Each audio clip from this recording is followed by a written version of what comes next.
No European nation had won the World Cup on South or Central American soil. Italy had the pedigree to change that. In 1970, also in Mexico, they'd reached the final, losing to Brazil.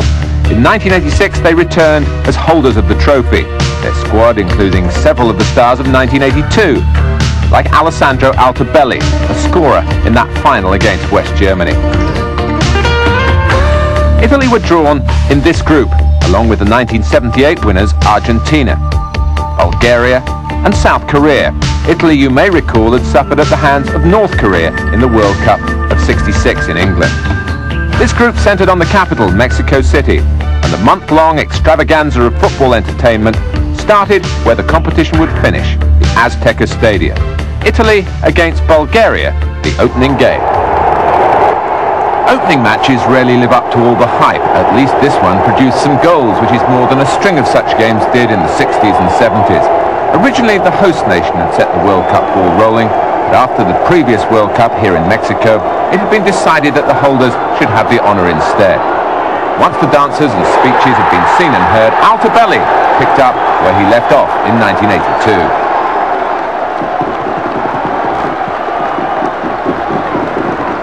Italy, to their own cost, wasted three other equally good chances. Nasco Sirco made them pay the penalty with a late equaliser. He set off on a personal lap of honour, while replays of the goal from every possible angle were beamed around the world.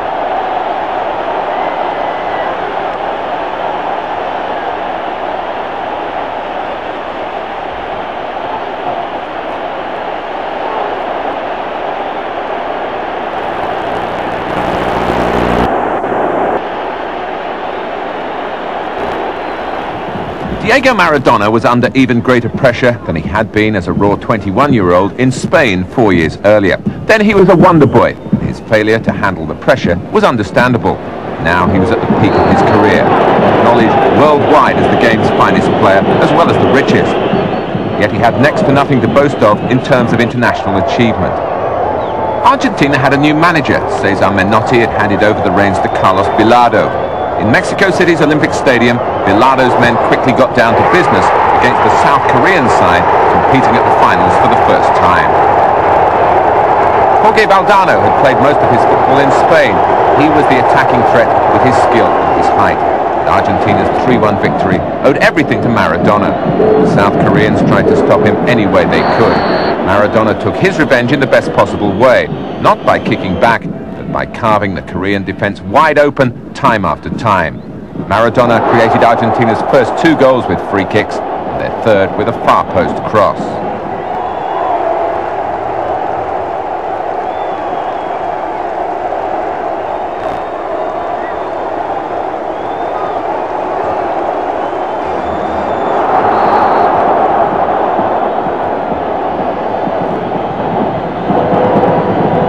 The Koreans were delighted when they scored one late lone goal of their own. A fine goal it was too, but their negative approach to the match barely earned it.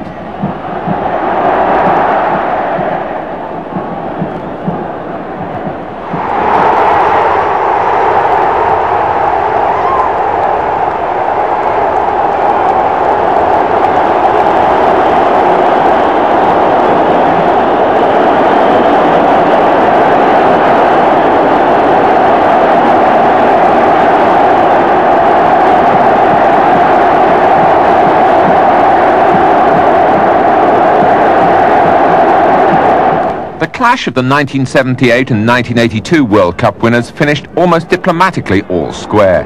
Argentina looked the more impressive, even though they also conceded the opening goal. The 25,000 crowd in Puebla saw Italy take the lead after 6 minutes. The Dutch referee Jan Keizer awarded a penalty, a handball by Oscar Gare.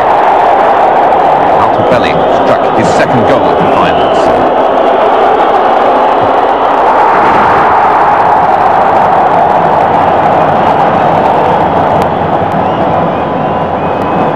Argentina had protested long and loud after the penalty award, but impressively and ominously, they refused to let it upset their concentration and set about pursuing an equaliser.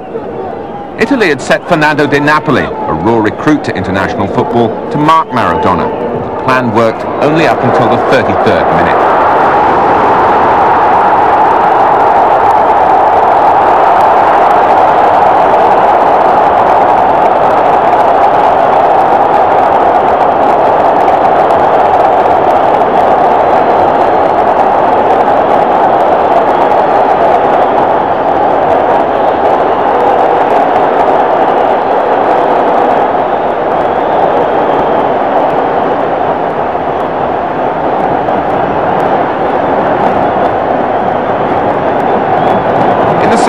Italy's Bruno Conti hit the woodwork, but neither side deserved both points.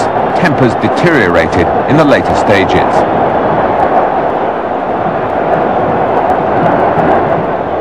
Both teams and 45,000 fans earned top marks for effort in a Mexico City downpour, which made much of this match a lottery. South Korea altered their approach. Their match against Argentina had been an exercise in damage limitation. This time the Koreans fancied their chances. Suffered an early setback when Klarman Getov, goal-scoring hero in the qualifying competition, took advantage of a defensive mistake. South Korea refused to take this lying down. They forced several fine saves out of Bulgarian goalkeeper Borislav Mikhailov before equalising midway through the second half.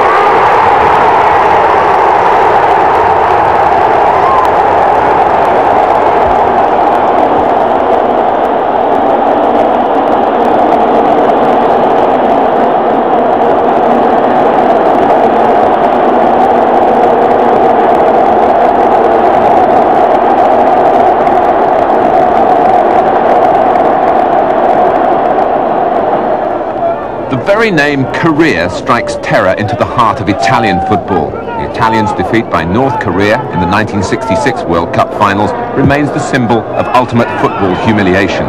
That game had been a decisive one at the end of a first-round group. Now Italy met South Korea under the same pressure.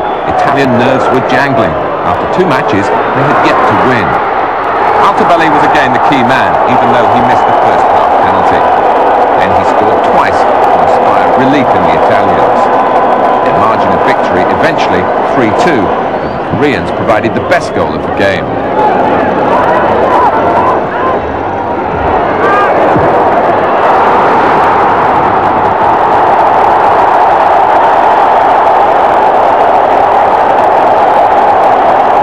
Bruno Conti had been many people's outstanding player when Italy won the World Cup in Spain. In 4 years, he appeared to have lost nothing in pace and skill. As ever, he was still to be found where he could do the most damage on behalf of veteran manager Enzo Bearzot.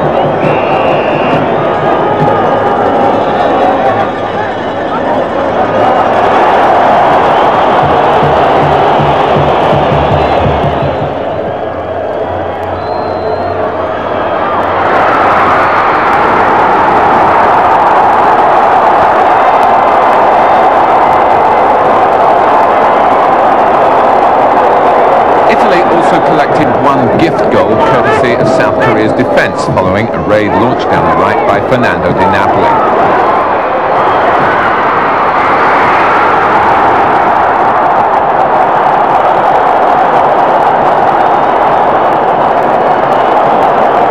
South Korea contributed hugely to the entertainment in Puebla, and many Italians were wondering whether the trauma of 1966 might reappear. The closing minutes brought a rapid exchange of goals. Hu Jung-moo pulling one back for the Koreans. But when the American referee Socha blew his final whistle, Italy had not only recorded their first victory, but exorcised a Korean ghost.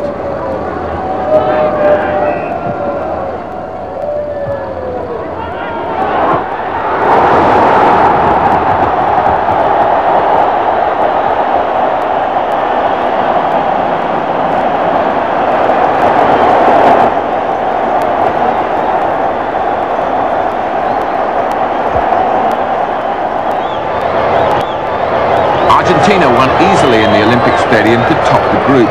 This was a match in which it became clear that Argentina were no one Maradona band. Valdano's instinct for open spaces and for goals was matched by the selfless, creative work of Jorge Burruchaga in midfield, the defensive resolution of Jose Luis Brown.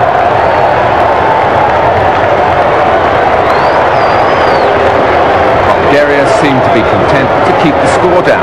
That way they might just squeeze into the second round for the first time in their history. They sent out a team with 7 midfielders and not one established striker. They created not one serious goal attempt and got what they deserved. Maradona, of course, also played his expected part.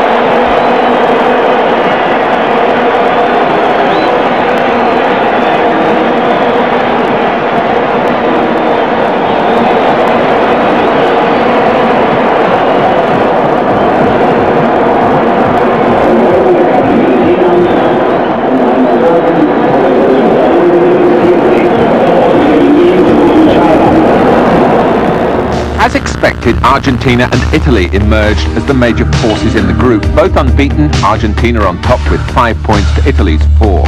South Korea offered some splendid skill, highlighted by Choi's spectacular goal against Italy. Bulgaria's approach much more negative, and they were fortunate to progress as one of the third-place teams with 2 points and a respectable goal difference.